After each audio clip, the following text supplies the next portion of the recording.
Hi, everybody. I am back. We're going to talk about injuries to the shoulder today. And we'll do the elbow, wrist, and hand in the next lecture. All right. So let's get to it. All right, shoulder injuries. I said in one of our last lessons how complex the shoulder can be. So hopefully we'll get to some of those things and what makes it so complex about that. First of all, joints of the shoulder, there are four. Usually we only think about three, and there are actually four joints to the shoulder. First, you got your glenohumeral joint here where the ball and the socket meet, where the arm, the humerus comes in and connects into the rest of the shoulder girdle. The acromioclavicular joint, if you follow your clavicle to the outside of your shoulder, it's joining right on the outside there, your AC joint. Sternoclavicular joint, which is more on the clavicle, on the inside of the clavicle, where your clavicle meets your sternum. And then the scapulothoracic joint, this is the one that we don't often think about as a shoulder joint. It's not a true joint, but it's where on the back where your scapula is adjacent to the spine, to the thoracic spine. So some tendons that connect that there. It's not a true joint, as I said, but it does have a very specific function of helping with shoulder elevation, depression, etc. So with that, joints are held together by ligaments again. Don't forget that. The joint capsules, just like the knee, help to provide stability to the joint. Like with the knee, the joint capsule has a whole lot going on in there. You have ligaments, we have tendons coming in there, we have the bones coming in there, we have articular cartilage, and then we also have our bursa sacs. The AC and the SC joints are just under the skin. They are extremely vulnerable to injury, even in those athletes that you would consider super muscular. And then the glenohumeral joint, that's your shoulder girdle, the ball and socket joint. And just remember that can move in any direction. So when we're assessing a shoulder, we need to test it in all sorts of directions. We got flexion, extension, we got internal and external rotation. We have, what else we have? Internal, external rotation, flexion, extension, abduction, and adduction. Okay. So here's just a look at some anatomy. You can come back and look at this a little bit more closely if you want. Again, our glenohumeral joint, where the humerus or the bone in the upper arm comes and meets the shoulder right at the girdle there. We have our acromioclavicular joint, where the clavicle comes out right here and joins into the acromion process that's coming over the top from the scapula. We have our sternoclavicular joint over here. And then back here, as I said, it's not a true joint, but we consider it part of the shoulder on the posterior side, the scapulothoracic joint. Our shoulder blade, also called the scapula. Again, this just gives you a good indication. This is what we see posteriorly. But again, it has these two little hooks that come across the top. The acromion comes across the top. And then we also have our coracoid process that comes out just inferior to that and more medial toward the midline of the body as well. Just a good cross section here so we can see where the tendons are all kind of connecting. Again, I promise you're not going to have any anatomy questions on the quiz. And if there are anatomy questions, it's going to be very, very simple for you to understand. So I'm not going to get into all of this, but just again, seeing the bursa sacs, that we have lots of bursas that are going to be a part of this joint. So that can kind of complicate things a little bit with your evaluation. Lots and lots and lots of muscles that we're dealing with. We're going to talk a lot about, well, not a lot, but some about shoulder strengthening.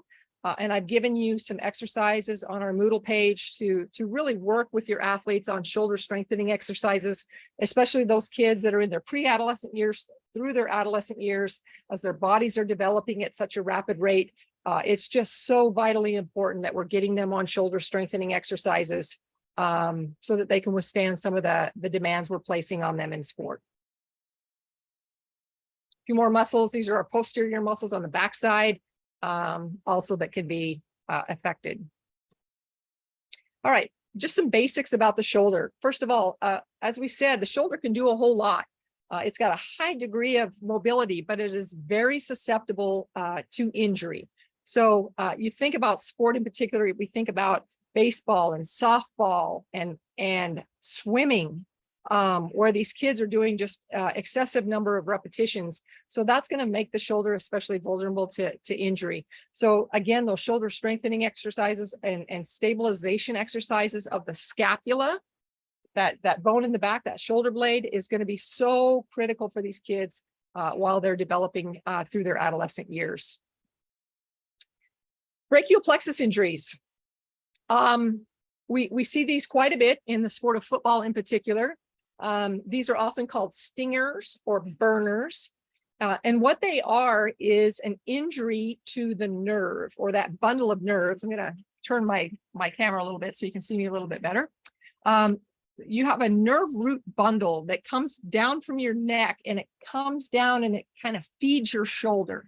So when we see kids get stingers or burners or brachial plexus injuries, typically they will have gotten hit, their neck will have kind of got rocked a little bit, or they may have an excessive stretching that occurs as a result of contact, and that brachial plexus nerve root bundle gets inflamed. Okay, everything wants to compress on that bundle, and what kids typically do is they complain about that pins and needles sensation that goes down their arm into their hand. It is usually accompanied by, see if I can show you on the camera, the kids will hold their arm down, trying to create some type of distraction or some opening up of their arm. They won't want to hold it up, because if they hold their shoulder up, that pinches the nerve even more. So they'll typically come running off the field with their arm hanging down, trying to create some gap in that area where the nerve root bundle is being pinched. So one of the things I have to stress about this, so obviously you have your neck, and you have a lot of nerves in your neck. You have a lot of ligaments and obviously your spinal cord in your neck. And sometimes it could be possible to mistake a stinger or a burner with something more significant that's happening in the neck with the spinal cord. So if you go out on the field with a kid and he's complaining of neck pain, don't assume, again, do not assume that it's just a brachial plexus injury or a stinger or a burner. Okay. If they have numbness and tingling going down both sides, both the right and the left, that is not a stinger. Okay. Stingers typically go down one side, and it's typically on the opposite side that they had the contact or that they were stretched. Again, let the thing take full C-spine immobilization precautions. Make sure that have somebody, a medical professional, make sure that it's not just a stinger or a burner. And then if it clears up in a few minutes, then we may be out of the woods. But again, don't guess, right? When in doubt, sit them out. Get the ambulance or get your athletic trainer out there to take a look before you move them, because you just don't want to move somebody, obviously, if they do have a C-spine injury. Okay, so but if it is a brachial plexus injury, usually in about 5 minutes, that burning sensation, those pins and needles, will go away. And as long as they can have full strength in all directions, then it's okay to let them play again.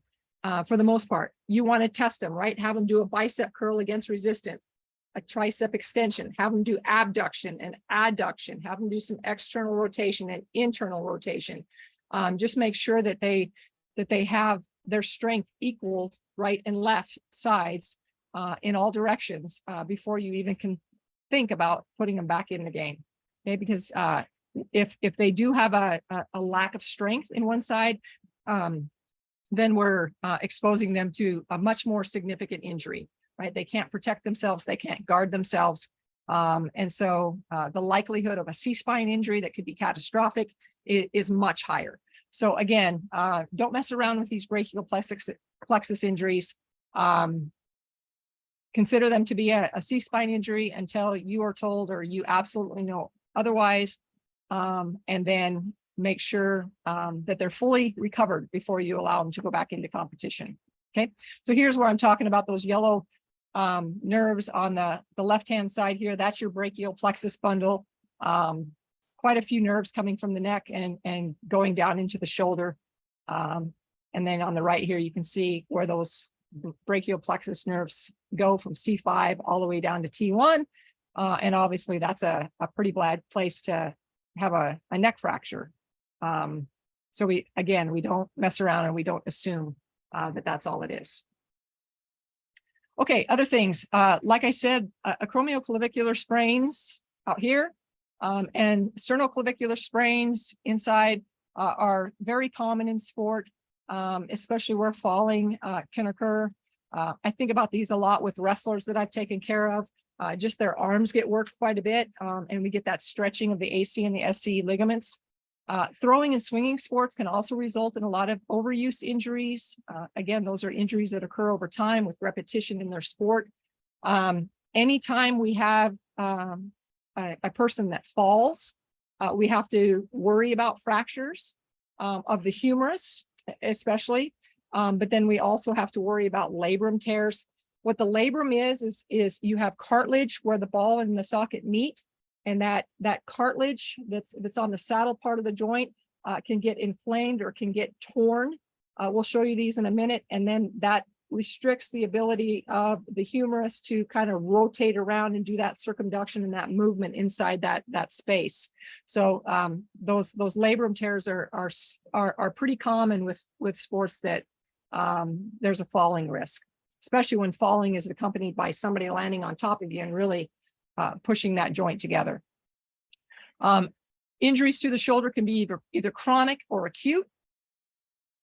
Lots of chronic injuries. Volleyball players that are doing like 50 hits in a practice can end up with a sore shoulder, those kind of things. Obviously, baseball players that are throwing quite a bit. And that's why we have rules for pitch counts, right? Okay, so prevention. First of all, proper physical conditioning is absolutely critical. Okay, like I said, in these early pre-adolescent and adolescent years, we want to get these kids on restricted activity, restricted overhead activity, and really work to develop them with flexibility and strengthening exercises, age-appropriate stretching and strength exercises to help that musculature develop to be able to absorb the stress that we're going to put on it in sport. We want to make sure when we're doing these strengthening exercises that we're doing through the full range of motion. Okay, so what that means, again, when we think about the shoulder, I'm going to turn this way. We can flex, extend, okay? We can abduct and adduct, okay? We can externally rotate and internally rotate. And then, of course, we have our circumduction. So when we're doing our exercises with these kids, we want to make sure that we're encouraging strengthening exercises in all of the motions that the shoulder is responsible for doing. Okay. We want to focus on rotator cuff muscles. That's the supraspinatus, infraspinatus, and teres minor. We'll show you some of those exercises. Actually, I posted them online for you. And then incorporate those scapular stabilizing exercises. Shoulder elevation and depression, okay? Those kind of things. If you see kids that have their scapula in the back, they wing out. We'll show you a picture of that in a few minutes here. Those are kids that really could benefit from these elevation and depression exercises, and also some neck strengthening. Okay, so other things, just warm up. We talked about I love baseball and softball because the first thing we do when we go out there to start playing is we just do some light tosses, right? Just a nice, good dynamic warm up. And then we want to follow that up with some good stretching. Again, I really like partner stretching because we get a little bit better stretch. Just make sure your kids are taught how to do it, that they're stabilizing the joints, that they're not going fast, and that they're holding each stretch for a good 10 to 15 seconds at the very least, and that we're doing several repetitions of each of those stretches. I like 3 to 5 sets at least.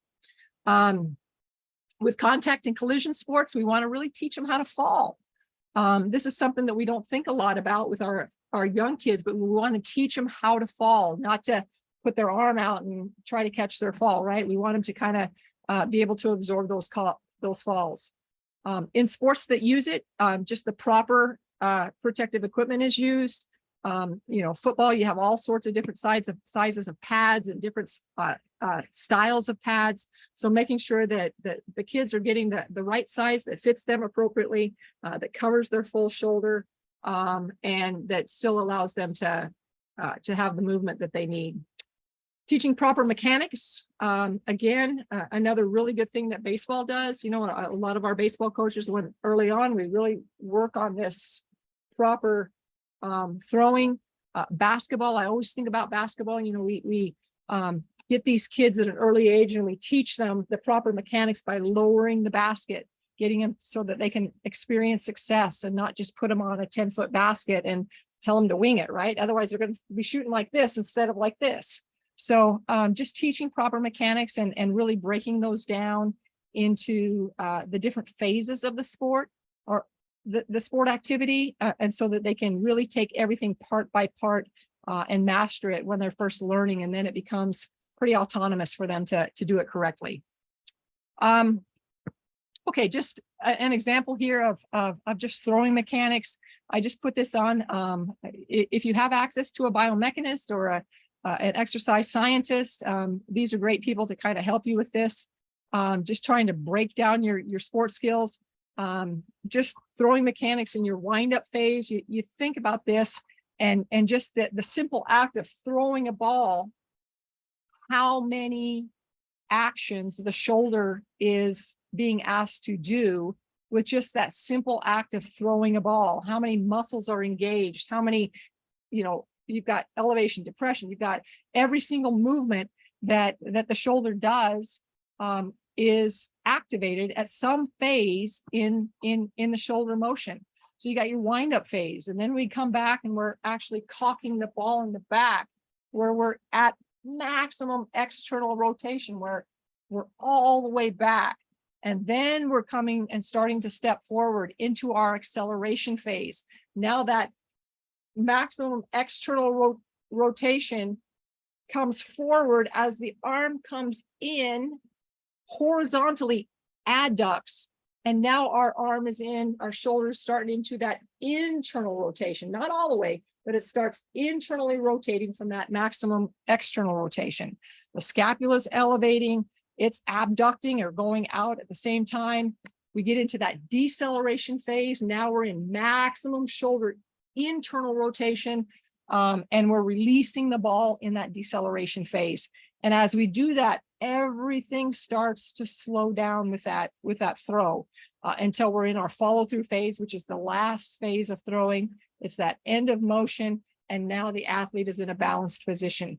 So just being able to, you can watch with some of these young kids when they're throwing, they may not be able to, they may be going like this, right? They may be just doing this because we don't have that external rotation developed on these kids. So just looking at them in that simple motion and say, okay, where are they deficient in that act of throwing, and getting them to develop that flexibility and that motion, eventually that strength to be able to do the whole motion. Okay. So our evaluation of shoulder injuries, again, we're going to do that same thing that we did with the knee and with the ankle. We're going to go through that HOPS procedure: the history, observation, palpation, and special tests. Okay, special tests we'll leave for the medical providers, but I'm going to show you a few here today. First of all, the history. What is the cause of pain? What happened to them? Are we dealing with something that just happened suddenly? Is this an acute injury? Or is this been something that's been getting progressively worse over time with repetition? Okay, a chronic injury. Okay, so looking at that mechanism of injury, what happened? Did they fall on an outstretched arm, or was this that overuse injury? Have they ever done anything previous to the shoulder, or has this hurt before? Have maybe they've been dealt with this a year or two ago, and this is what it was, and they saw a doctor. Well, what did that doctor say then? Ask them those types of questions. Or is this different than it was then, or is this about the same? Ask them about the location of the injury. Okay, so is it hurting in the front? Is it hurting deep inside? If it's hurting deep inside, then we can assume something more like that's going on in the glenohumeral.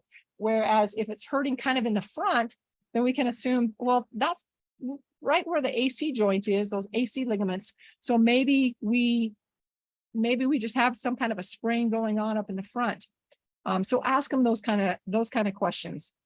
What crepitus is there a crunching sound? When they're moving it around, do they feel any grating or crunching sensation? Do they have any numbness or tingling going down into their fingers? Does it feel weak? Do they have good strength? Does it feel like it fatigues quickly? Those can be signs of either an impingement issue where either a tendon or the bursa sac are getting pinched because there's inflammation in the joint. Or it could just be a lack of strength, or we could have something more serious going on as well. Okay, and then what provides relief? Okay, like I said before, the stinger patients will come in like this. You'll also see kids with impingement issues where they're getting that pinching. They'll also come in like this because if they hang their arm, that creates a gapping effect up here in the front that can alleviate some of that pain and that pressure, that tugging on the AC joint. Kids with a clavicle fracture will usually come in, see if I can do this, they'll usually come in with their arm slightly bent and they'll be holding it, right? Because if they have distraction or if their shoulders are back, that's going to pull on the clavicle. So just looking at the way, and I'm getting into observation now, looking at the way that they're holding it and maybe what provides relief. If they're holding it in a certain position, it's good for them. Right? Let them hold it in that position. And then if you're not sure what's going on, or if you need to refer them, which is 90% of the time, right? Then we will put a sling on it in that position that gives them comfort. Okay. So that's really important. So different things that we're looking at both shoulders. Is one shoulder bigger than the other? Is one shoulder hanging down? Or are they even? Okay. Are they pulling it back? Or are they pushing it forward? Okay, all of these things are going to be important. The postural assessment of your athletes, just looking at how they are naturally, can kind of be a predictor of some shoulder issues, especially with these kids that are growing. We might have some that have pretty excessive kyphosis, or this curvature of the thoracic spine here, where it really comes out. That tends to put their shoulders forward, and they don't have as much anterior or their strength in the front of their shoulders just isn't there. So we need these kids doing some shoulder retraction exercises. Okay, so coming back and really pulling their shoulders back. We want to continue. You can encourage them to do it while they're sitting in class, or they pull their shoulders back and squeeze their shoulder blades together, right? Squeeze them together, hold that for 10 seconds and then relax. Squeeze it, hold it for 10 seconds and relax, and really concentrate on getting them to try to pinch their shoulder blades together by pulling their shoulders back. Those can be really good activities. Obviously, these kids are exposed or predisposed to shoulder impingement issues, and they can also experience low back pain. This typically happens just a little bit later in their development, in their middle to later teenage years, and then obviously when you get to be my age, that kyphosis can really be an issue. Kyphosis, swimmers, I'm a swimmer. So when you're coming in and swimming, we swim like 80% of our workout, sometimes 90% or more, freestyle, right? Or front crawl. So we're always up here. We're always in that, encouraging that kyphosis as a freestyler. So those exercises after we get out of the pool to come back and to do those scapular retraction exercises are really important. Lordosis, we can get lordosis of the C-spine or the neck, and we can also get lordosis of the lumbar spine. Just again, different things that we want to do, those shoulder shrugs, get them to do some bridges, plank exercises, strengthening the core, and then pelvic tilt exercises where we're coming forward and trying to get that pelvis to come forward, because naturally it's going to want to rock back. So palpation, this is more something that you're going to do, just finding that AC, and if you're pushing on with one finger and that elicits pain, following the collarbone or the clavicle through from the start to the finish, sometimes that palpation or that feeling the bone can really expose, or you can feel where maybe they have a bump from a possible clavicle fracture. We'll break those down. And then our special tests. Active and passive range of motion, what that is, active range of motion is what the athlete can do on their own. How much are they willing to move it? Passive range of motion is if you're helping them move it. Okay, what can they tolerate? How far can they get? Those are pretty much the only tests that you guys will do as coaches, is that active and passive range of motion assessment. So clavicular fractures, okay, obviously clavicle fractures, we've all seen them, are caused by a fall with an outstretched arm. It can also be the result of a fall on the tip of the shoulder or direct impact to the shoulder. They typically occur to the middle third of the clavicle. So if we're looking at a clavicle, right about here, okay, right about on the outside. Sometimes when you're doing that palpation, you may feel a bump there. If you do feel a bump, the first question you want to ask them is, have you ever injured this clavicle before? They call it, have you ever broken it before? Because if they have broken it before, usually there'll be some calcification that has developed there. And the likelihood of a re-injury or a breaking your clavicle again is really, really high. So just understand that. So they're going to support their arm. They may lean their head toward the affected side just because it helps reduce those muscles from pulling on it and creating more tension. When you're feeling along the clavicle, I usually take my fingers and I just kind of walk them across the clavicle. You may feel what we call a step off, which means the clavicle kind of just drops down, or you feel a little divot. That's a sign of a broken clavicle. Pain and swelling, tenderness when you're touching it will hurt. And then you may or may not see a deformity. Sometimes with that clavicle, you can see that step off and you can see it definitely in two pieces. Usually you don't see that. So just be aware of that. Also, the other thing I should point out with clavicular fractures, you have a major artery that comes from your chest or from your heart and delivers the main amount of blood supply to your brain. It's called the subclavian artery. It goes right underneath your clavicle, right about that spot where it likes to break, in the middle third, the distal third or the outside third of the clavicle. So it's just so important for you not to try to move it or to put it back in place. Put a sling on it in the position that you found it, and then get them to the hospital. Don't try to move their arm, and don't try to get that thing repositioned, okay? It seems like an obvious thing for me to say, but believe me, I've had people that have tried to put that back in place, and that just scares me because you do have that major artery sitting right there, and all we need to do is puncture that thing with a broken bone, and it's not going to take long for really bad things to happen. So care for a broken clavicle is typically 6 to 8 weeks that we put them in some type of a brace. Usually we don't put them in braces anymore.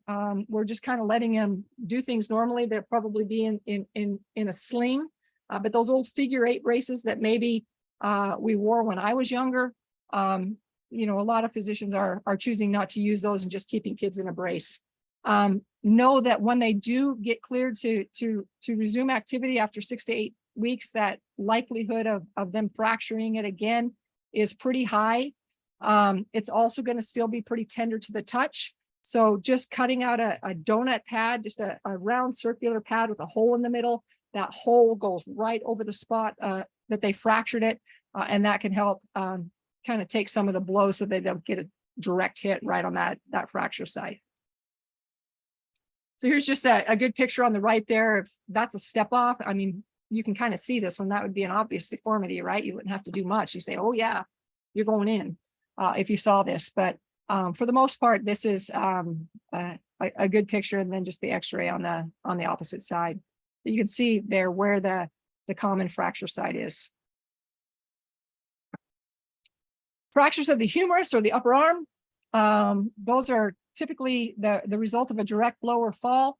I will say if somebody breaks their arm, especially a little bit older kid, they could get shocky pretty quick. Okay, remember shock, pale, cool, and clammy. So just be aware of that. Again, we want to get them in a sling immediately. With humerus fractures, this is not something I generally like mom and dad to put them in the back of the car and haul them off, just because the likelihood of shock is pretty high. And plus it's very painful injury. And the athlete's not going to like it too much if they even get bumped just a tad bit. So just, this is another one I would call an ambulance on and let the professionals get that kid as just as comfortable as possible for the ride to the hospital to get that thing taken care of. Typically, humerus fractures result in surgery. They're going to be out for a while. Sternoclavicular sprains or sprains to the inside. Again, we have that grade 1, grade 2, grade 3. Those grade 1 sprains can be pretty darn painful. The same with an AC sprain that we'll talk about next. Sometimes with these sternoclavicular sprains, they can have a hard time breathing because as they inhale and fill their lungs up, their chest wants to expand, right? Their ribs want to expand. And as their ribs expand to make room for all of that air coming into the lungs, that makes that sternoclavicular joint also kind of move a little bit. So that can be pretty painful. So the care for this is just rest, ice, compression, elevation. Obviously, we want them sitting up. Just that ice is going to feel really good on it. A sling if they need it. And then just be really patient with the return process because it is a pretty painful injury. Acromioclavicular sprains, the majority of these occur from falling or potentially even getting hit. So we have a couple different types of sprains here. We have the type of sprain from falling where the ligament gets stretched out, okay, and it just tears from being stretched. And then we can also have the type of injury where their arm might be tucked and they fall and maybe they get landed on or they hit the ground this way and that force from the ground just kind of jams that joint together. So two different types of sprains that can happen there. Grade 1, grade 2, grade 3, again, the level of pain they have, the level of stretching or compression of the ligament is going to determine what grade that is. Those grade 1s, I'm going to tell you, those are probably some of the most severe. I think the same is true with the knee, right? Because we have a grade 3 sprain and it's obvious that something's wrong. And we get a grade 1 sprain and we think, well, I can still move it. And the doctor says I can still play as long as I can tolerate pain.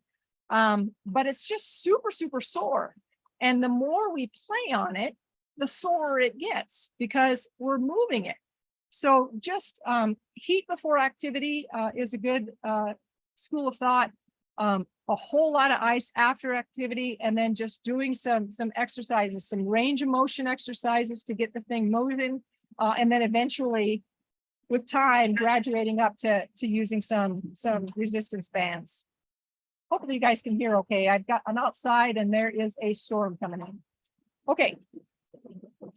So other things with acromioclavicular sprains, ice again, grades, aggressive rehab, talked about all those things. Flexibility. Here's where that acromioclavicular sprain will occur, where the acromion process comes over from the scapula and comes down into the shoulder joint. Glenohumeral dislocations. This is when the head of the humerus is forced out of the joint. Again, falling on an outstretched arm and especially falling and then getting slammed with your upper arm. And then that forces that ball out of its socket. Usually these dislocations are anterior, which means the ball is coming forward. And sometimes the ball will go kind of down into the armpit. Those ones are not so fun. Signs of injury of glenohumeral dislocations. Usually we'll see a flattened deltoid.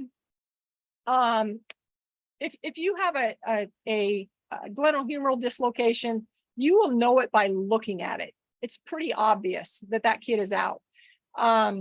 Again, do not try to put it back in place yourself. Okay, I have to tell you that. Do not try to put it back in place yourself. This is something that a medical person needs to do. Lots of arteries, lots of nerves sitting in that area, and you don't want to screw anything up. Okay, so definitely not something that a coach is skilled to do. Even if you've seen it a million times, and even if you've got your own shoulder that dislocates, no, let somebody else take care of it, a physician preferably. So the care of these, obviously they're going to be in a sling for a while. Depending on the severity of the tear, the physician may opt to send them to an orthopedic surgeon and get that thing tightened up. Basically, they go in and they cut the the ligaments, and they tighten it up and make the ligaments a whole lot shorter. Once they get one glenohumeral dislocation, the likelihood of them dislocating it again is really, really high. So just be aware of that, that the thing is likely to come out again. We can also have what we call subluxations, where it partially comes out and then it goes back in. So if a shoulder is not super, super strong and those ligaments are not really tight, that ball will kind of move around in that joint. And as it sublux, that'll cause them quite a bit of pain. And the athlete will tell you that. I felt my shoulder kind of move around. It was weird. It moved, it slid around. But when you got to it, it was in place. It looked normal. Okay, that's a subluxation. Still something that they need to get into a doctor for. And then they'll get into some muscle reconditioning and some strengthening exercises again. Again, the whole goal is not to get to this point. Sometimes if you just look at them, you can see what we call a sulcus sign. That's that little divot right here. It's caused by that instability, or that ball and socket knot being super tight in there. Rotator cuff tears. We always want to blame every shoulder injury on a rotator cuff tear, and I'm going to tell you that rotator cuff tears in young, healthy, active kids are just not super common. Usually we get overuse injuries with impingement and tendonitis issues, but to actually tear the full rotator cuff is not something that happens really common. Maybe to a swimmer who's getting a whole lot of overhead activities every single day, swimming 5,000 to 10,000 yards a day, I can see that. But the kids that are just throwing a ball here and there, we just don't see them a ton. So just sometimes we can get those tears if they fell and they had a force, but from overuse, not super, super common. So what happens, it's just a tendinous injury where those tendons get stretched. Typically that tendonitis is much more common. The tendons get inflamed. They might have a little bit of fluid sitting in that joint from that inflammation, and it's kind of sitting there festering. That fluid can actually build up, and it can cause some additional problems with impingement as well, because that fluid is collecting and taking up some of that space, or a lot of that space in the shoulder joint, and it's squeezing all of the other structures and kind of choking them out from being able to do their job. Other things that can lead to rotator cuff issues: poor posture. Again, that kyphosis, we want to get their shoulders back and really work on them with that. Falling, lifting or pulling, and there's just that repetitive stress like we've been talking about. Signs and symptoms of rotator cuff tears: inability to move their arm out. They'll have a definitive loss of strength in that arm. So I'll show you a little thing you can do to kind of test them. Have their hands out at about 60 degrees, thumbs down like they were emptying a can, okay? And then have them hold both arms up at once, and then tell them not to let you push them down, and just push on their hands, on their forearms, and tell them not to let you push them down. Somebody who has a rotator cuff weakness, you'll be able to push one side down. It'll just kind of fall, and they won't be able to hold you up. So again, arms at 60 degrees, thumbs down, and just push on the top of their arms and see if they can't hold you up or hold it up. Here's another test just out to the side, a drop arm test where you're just pushing a tap. And again, if they can't hold that arm and keep it in 90 degrees of abduction, with that gentle tap, that's a sign that there's a possible rotator cuff issue. So shoulder impingement issues, this is what we see most often. And this is basically when, like I said, you get that inflammation in the joint, and those other structures are just getting pinched. And in particular, the bursa sacs, remember those shock absorbing fluid filled sacs that help cushion the joint, they get squeezed, and that tendon is trying to move around, and that tendon is pinching on those bursa sacs. So it's super, super common, especially with the supraspinatus muscle. That space again is decreased because of the swelling in there, because the tendon is inflamed. So athletes who are involved in overhead activity sports, baseball, softball, swimming, quarterback in football. These are the athletes that are at the highest risk. Okay, if they're doing those overhead activities, things that we will see. Okay, they have pain in their joint. They don't like to move their hand out or sometimes in. External rotation, which is reaching back.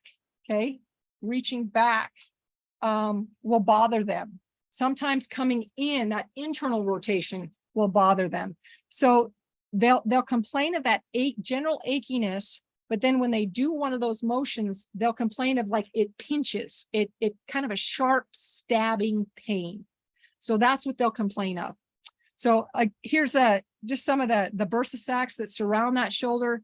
Again, those bursa sacs, depending, sometimes we can break those bursa sacs open from a fall or from a hit, and then that fluid can fill the joint and also choke out the tendon from being able to do its job.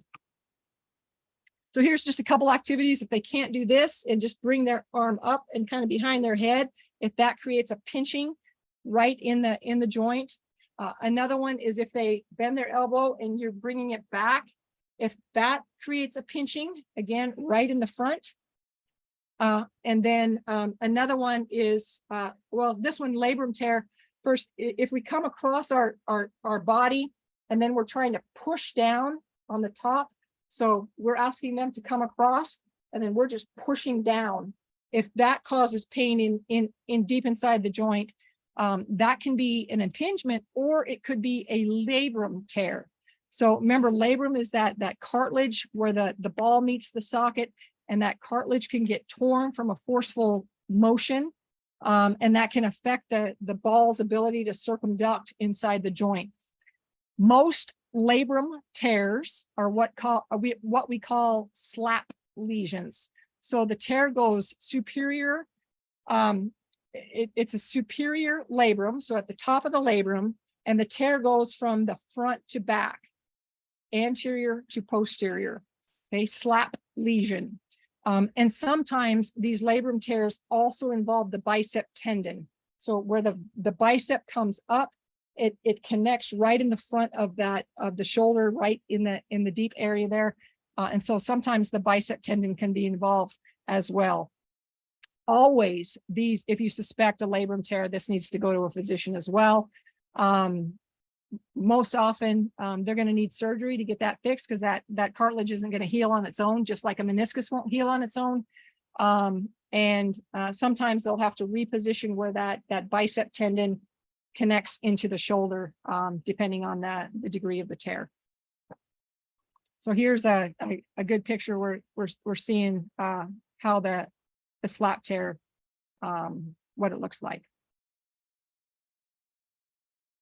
Okay, and that's just a quick little test, another one for a slap lesion. It's called the Speeds test. Arm is straight out, thumb up, and then we're just pushing straight down. And again, if they have pain when you're trying to push down, that's not a good one. And I showed you the O'Brien's test. That's the one where we're coming across the body and putting the pressure down.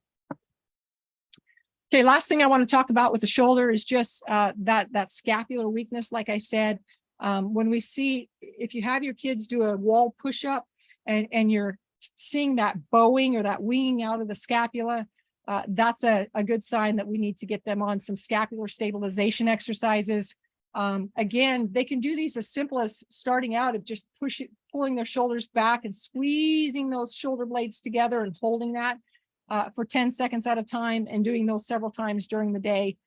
Shoulder shrugs, okay, coming up and down, getting some neck exercises, some chair press ups where we're coming back and kind of doing push-ups on a chair backwards, if that makes sense. Your hands behind you and doing those types of chair press ups. Sitting or standing flies are good activities. And then lat pull downs. Sometimes we do lat pull downs to the front. I like to do the lat pull downs to the back, so that we're continuing to get our shoulder blades pinching each other. Okay. All right. So on the Moodle page, you have some exercises, some video to watch with some recommendations for strengthening shoulders, especially if you're working with kids in overhead sports. It was created by some baseball folks, but it's good for just about everybody. All right. Thanks, everyone.